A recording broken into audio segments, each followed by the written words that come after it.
à tout. D'abord sur le sujet conseil, mais ça regroupe plusieurs questions en réalité, à la fois le fonctionnel, l'opérationnel. Et puis l'implantation et les sujets de locaux d'ailleurs d'une certaine manière qu'on retrouve.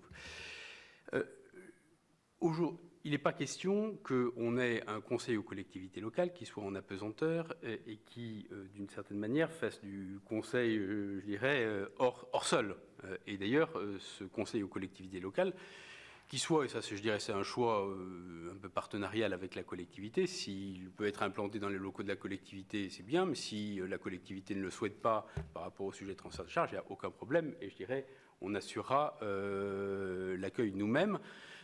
Il aura par ailleurs, je dirais, un bureau, y compris dans le centre de gestion, le service de gestion comptable, qui demeurera, et il sera en liaison naturellement permanente, parce que pour faire de l'analyse financière, pour faire de la projection, pour faire un certain nombre de propositions, pour faire même, je dirais, d'initiatives, proposer de passer à un compte financier unique, ou s'il y a un problème de qualité comptable ou de qualité mandat, il va être en réalité, d'une certaine manière, c'est une projection sur une fonction de conseil, mais de l'ensemble de la maison DGFiP et de l'ensemble des fonctions qui étaient auparavant assurées. Et donc, il ne fera pas une analyse financière sans en parler avec le service de gestion comptable, il ne fera pas des propositions sans s'être appuyé sur le service de gestion comptable, et il sera en permanence dans ce dialogue. Donc, en réalité, ce qu'on cherche à protéger là-dedans, et en termes de qualité de service, c'est bien le fait qu'on ait, non pas comme aujourd'hui ça se passe, parce que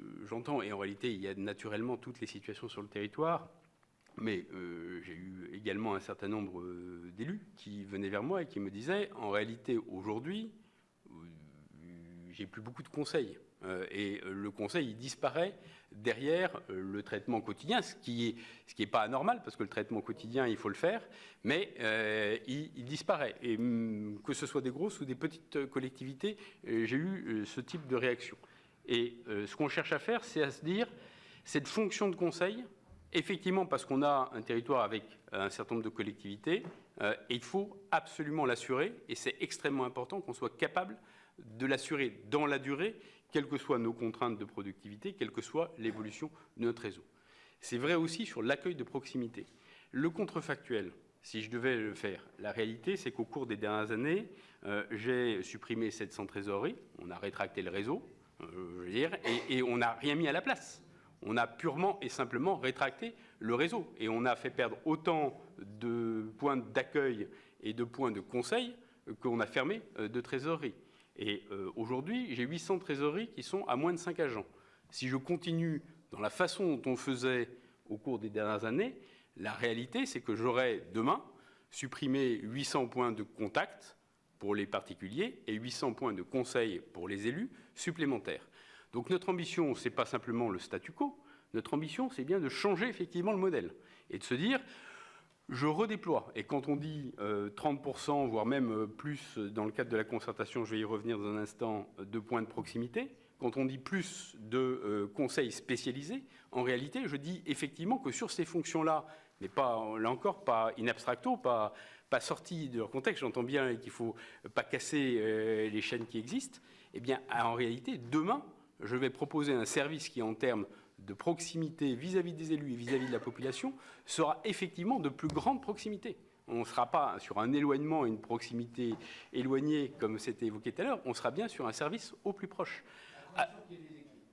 Alors, c'est tout l'enjeu à la fois de la projection. C'est bien pour ça d'ailleurs que sur les sujets de conseil, en réalité, on va, comme c'est un métier un peu nouveau, de faire que ça.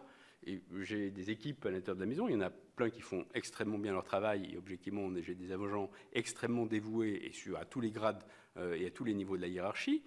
Simplement, parfois, quand je leur dis, mais est-ce qu'aujourd'hui, vous êtes agent comptable dans une trésorerie, est-ce que vous avez du temps à dégager pour aider une collectivité à monter un budget annexe, pour aider à monter une taxe d'enlèvement des ordures ménagères incitative qui a été faite dans le PCI voisin, pour faire une analyse financière un peu prospective sur tel investissement lourd, pour réfléchir... Et la réalité, bien souvent, c'est qu'ils me disent monsieur le directeur général, j'ai pas totalement le temps de faire ça. Et certains le font, Et certains n'ont pas le temps, pas qu'ils ne soient pas faire, mais c'est juste, ils sont pris dans le quotidien. Et ce qu'on veut, c'est au contraire dédier ces forces-là. Alors, est-ce qu'il y a transfert de charge? Non, il n'y a pas de transfert de charge, parce qu'en réalité, on est bien sur l'idée. D'ailleurs, nous, on l'a proposé au ministère de la Cohésion des Territoires, au ministère de l'Intérieur, et le ministre l'a à plusieurs reprises évoqué, c'est qu'on pouvait accueillir au sein de nos trésoreries, ex-bâtiment, mais dans la version bâtimentaire, on peut très bien accueillir des maisons France Service. On n'est pas obligé de les déplacer dans une collectivité particulière. Et on a un certain nombre de locaux dans lesquels on est capable d'accueillir ça. Je dirais... Alors, moi, je ne suis pas totalement en charge du dossier des maisons France Service. On a une discussion et on a un échange actuellement. On est sur la phase de déploiement. On est encore, voilà, on n'est pas encore à la phase même de déploiement. On est sur la phase de montée en charge et d'identification. Mais naturellement, nous, ce qu'on propose, c'est que chaque fois que possible et chaque fois qu'il y a des mètres carrés disponibles, d'ailleurs qu'on retire une trésorerie ou que simplement il y a un demi-plateau ou quelques centaines de mètres carrés disponibles au sein d'un service d'impôt, si on est à l'endroit, ça puisse être le lieu d'accueil d'une maison France Service, d'un point d'accueil de proximité ou autre. Naturellement, c'est bien la logique qu'on essaye de suivre. Concertation et quelle garantie et durée?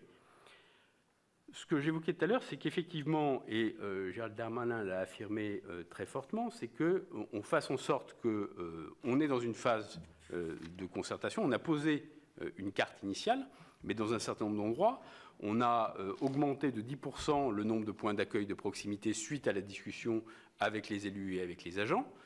On a, y compris parce qu'on tient compte aussi des impacts RH et que pour un certain nombre d'agents, ça a naturellement des implications en termes de distance. Donc si on ne veut pas avoir des implications trop fortes, il faut qu'on trouve le bon équilibre. Donc cette discussion, elle a lieu. Dans certaines collectivités et dans certains départements, on a augmenté très significativement le nombre de services de gestion comptable ou le nombre d'antennes que l'on met en place pour répondre à ces attentes, à la fois du côté des élus et du côté des agents. Donc la carte, elle est loin d'être figée et objectivement, elle a beaucoup bougé à beaucoup d'endroits. Et je voudrais dire, je ne connais pas beaucoup de départements dans lesquels elle est restée telle qu'on l'avait posée initialement dans la phase initiale de la concertation.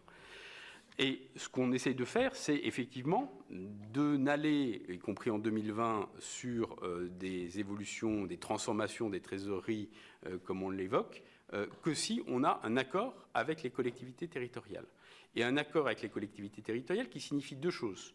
D'abord, la carte, effectivement, c'est une carte qui recueille cet accord et qui, deux, prévoit dans l'accord, c'est tout à fait possible de le faire, après ça dépend des collectivités, de dire quel sera le temps de permanence ou les heures de permanence ou les jours de permanence ou la présence dans des accueils de proximité, et par ailleurs de s'engager à ce que d'ici 2026, la carte ne bouge plus.